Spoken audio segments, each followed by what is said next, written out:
Bonjour à tous, aujourd'hui je vous retrouve dans cette nouvelle vidéo pour vous parler de scoliose. Donc ça reste dans le milieu médical, donc si ça vous intéresse pas, vous n'êtes pas obligé de regarder la vidéo. Je vais donc parler scoliose, corset, opération. Donc pour moi, on a découvert que j'avais une scoliose. Peu de temps après avoir découvert que j'avais donc l'ataxie de fraisage, donc je devais avoir à peu près 11 ans. Donc on l'a découvert parce que j'ai passé une radio suite à des douleurs au dos que j'avais. Ma scoliose s'est avérée assez grave. Du coup, peu de temps après qu'on ait découvert que j'avais une scoliose, on a décidé directement de la traiter, donc en me faisant un corset. J'ai commencé par un corset 3 points, donc je vous mettrai une photo juste ici du corset 3 points. Donc j'ai commencé en 2004, j'ai été hospitalisée pendant une semaine pour pouvoir faire donc les empreintes de mon buste et pouvoir adapter au mieux le corset.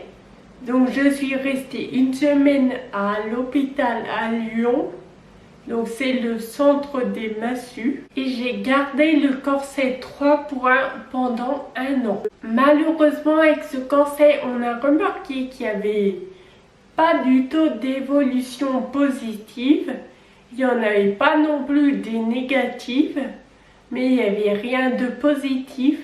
Du coup, on a décidé de me changer de corset pour un corset plus grand. Donc en 2005, je suis donc retournée une semaine au centre des massues pour cette fois me faire un corset CMCR. Donc également, je vous mettrai une photo ici du corset. Donc contrairement aux 3 points qui se voyaient quasiment pas quand j'étais habillée, quand j'avais un t-shirt, on voyait presque pas que j'avais un corset dessous. Mais le CMCR, on était un peu obligé de le voir parce que c'était un corset qui montait carrément sous les aisselles, et qui faisait que quand on le portait, on avait les épaules comme ça. Donc forcément, quand une personne me voyait, elle se rendait tout de suite compte que j'avais quelque chose. Donc ce corset CMCR, je l'ai gardé pendant 2 ans, et après ces 2 ans, on a décidé de m'en refaire un autre à ma taille parce que forcément mon corps changeait. Donc le corset devenait trop petit. Donc on m'a refait le même 2 ans après, donc en 2007. Donc ensuite, ce deuxième corset CMCR, je l'ai gardé pendant 1 an. Mais on se rendait bien compte qu'il n'y avait toujours pas d'évolution positive. Du coup, on s'est posé la question de me poser un plâtre. Donc un corset en plâtre, ça ressemble beaucoup à un corset CMCR. Donc en plâtre, évidemment, on ne peut pas le retirer. Donc je l'aurais eu 24 heures sur 24. Sauf que à cette époque-là, donc je marchais encore, et du coup on avait peur de me mettre un plâtre, parce que forcément un plâtre c'est lourd. Donc on avait peur que ça me déséquilibre encore plus et que du coup j'arrive encore moins bien à marcher. Donc du coup on m'a pas posé de plâtre et on a décidé directement du coup de m'opérer. C'était la dernière solution qu'il y avait. Ah oui, aussi j'ai oublié de préciser que pour mon deuxième corset CMCR, donc j'en avais tellement marre de tout le temps être coincée dans un corset que du coup, donc là j'étais au collège quand je l'avais, Et tous les matins avant de prendre le bus, je remontais dans ma chambre, j'enlevais mon corset, je le cachais dans mon placard et je partais au bus. Donc c'était un peu normal qu'il n'y ait pas d'amélioration au niveau de ma colonne. Évidemment, je ne conseille pas aux personnes qui regardent cette vidéo et qui portent un corset de faire comme moi. Donc on arrive au 18 juin 2018, donc le jour de mon opération. Je me suis fait opérer également comme pour mes corsets, donc au centre des massues à Lyon par le docteur Roussouli. Alors je vais commencer par vous lire le compte rendu opératoire. Anesthésie générale. Installation en décubitus ventral. Abord postérieur médian du rachis en sous-périosté. Donc en gros, ça veut dire qu'ils m'ont opéré en étant couché sur le ventre. On dégage les arcs postérieurs des vertèbres de T4 à L3, résection des épineuses, libération articulaire. Donc pour ceux qui veulent savoir, je me suis fait opérer d'une arthrodèse de T4 à L3. Mise en place de 2 vis pédiculaires L3, L2, L1, T11, T12 pardon, et T11. Au niveau thoracique, haut du côté gauche, un vis pédiculaire T4, T5, T6, T7 et T8. Du côté droit, un crochet pédiculaire agrafe T4, T6 et T8. Solidarisation des implants par 2 tiges cintrées. Réduction progressive. On cherche à déroter la zone lombaire. Bon alignement de face et de profil. Bon effet de réduction de l'ensemble. Bonne stabilité de l'ensemble après verrouillage final des écrous. On dirait que je vous parle d'une réparation de voiture. Les arcs postérieurs préalablement avivés sont greffés avec l'os prélevé in situ qui est assez abondant, auquel on rajoute du substitut osseux. Lavage, fermeture plan par plan sur un redon ou raidon, je ne sais pas comment ça se lit, en profondeur. Surjet sous-cutané sur la peau. Réveil préopératoire positif. Suite post-opératoire. Levé dès que possible. Pas de corset à prévoir. Donc justement, je vais vous parler de la suite de l'opération.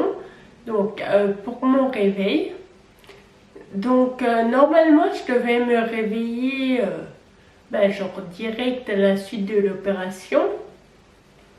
Et genre sortir à peu près une semaine et demie après. Sauf que ça s'est pas passé comme ça pour moi. Parce que j'ai mis déjà une semaine à me réveiller de l'opération. Donc je sais pas comment ça se fait. Mais je dormais tout le temps. J'ouvrais les yeux peut-être une fois par jour pendant 5-10 minutes, mais c'est tout, pas plus. Donc du coup, ça a retardé ma sortie. Donc ça a fait que je suis restée donc à l'hôpital des Massues à Lyon pendant environ 3 semaines. Donc pendant que j'étais donc à l'hôpital, j'avais une kiné avec laquelle je réapprenais à marcher parce que déjà donc par rapport à la maladie, je marchais difficilement et en plus là je devais réapprendre à marcher donc avec ce truc, cette arthrodèse dans le dos, et ça faisait quand même une semaine que je dormais, donc vous vous doutez bien que c'était assez galère. Sinon niveau douleur, je me rappelle pas avoir eu super mal.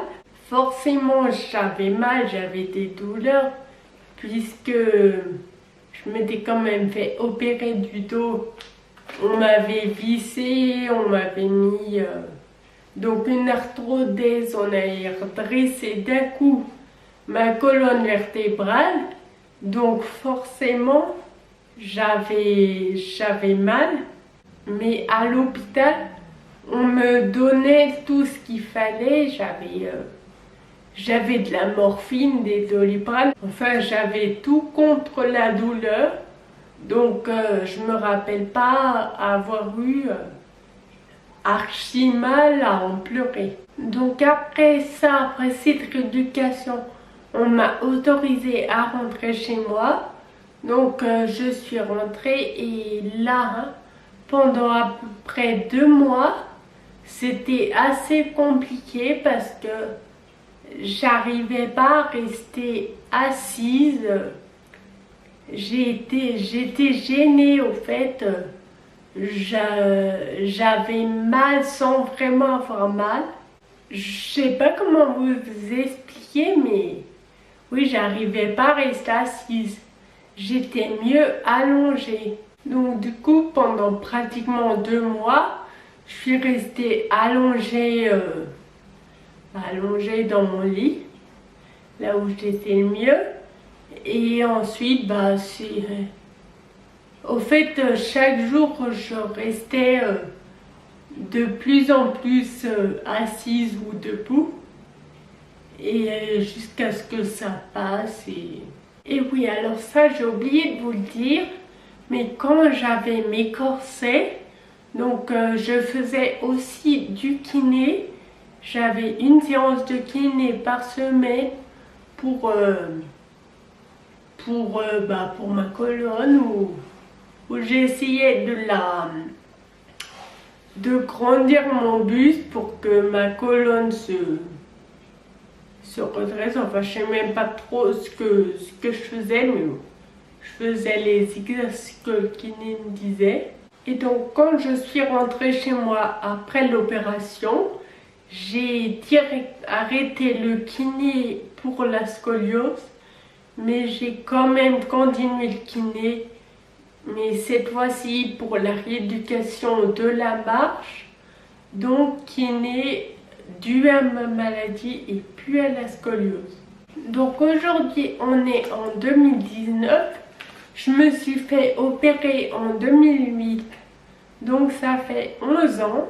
Je suis quand même suivie tous les 5 ans, je crois, pour vérifier que tout va bien dans tout le matériel qu'on m'a mis dans le dos. Après, pour ce qui est de ma vie quotidienne, ma vie tous les jours, donc avec l'arthrodèse, moi je trouve que c'est pas du tout quelque chose de dérangeant. En tout cas, c'est moins dérangeant que d'avoir un corset, parce qu'au moins on a la colonne droite, on n'a plus de douleur et on peut s'habiller comme on veut, parce qu'avec un corset c'était pas du tout le cas. J'ai eu vraiment aucune complication, que ce soit pendant l'opération ou après l'opération, mis à part le fait que j'arrivais pas à me réveiller. Mais bon, ça c'est pas très grave. Donc voilà, je pense que je vous ai à peu près tout dit au niveau de l'opération, au niveau aussi de la suite de l'opération. Donc je vois rien de plus à rajouter. En tout cas, si vous avez des questions, n'hésitez pas à les poser en commentaire. Donc du coup, je vais arrêter la vidéo là, puisque j'ai plus rien à rajouter. Et je pense en plus qu'elle sera assez longue. Je vous fais des gros bisous et je vous dis à la prochaine. Bisous. I'm a boss ass bitch, bitch, bitch, bitch, bitch.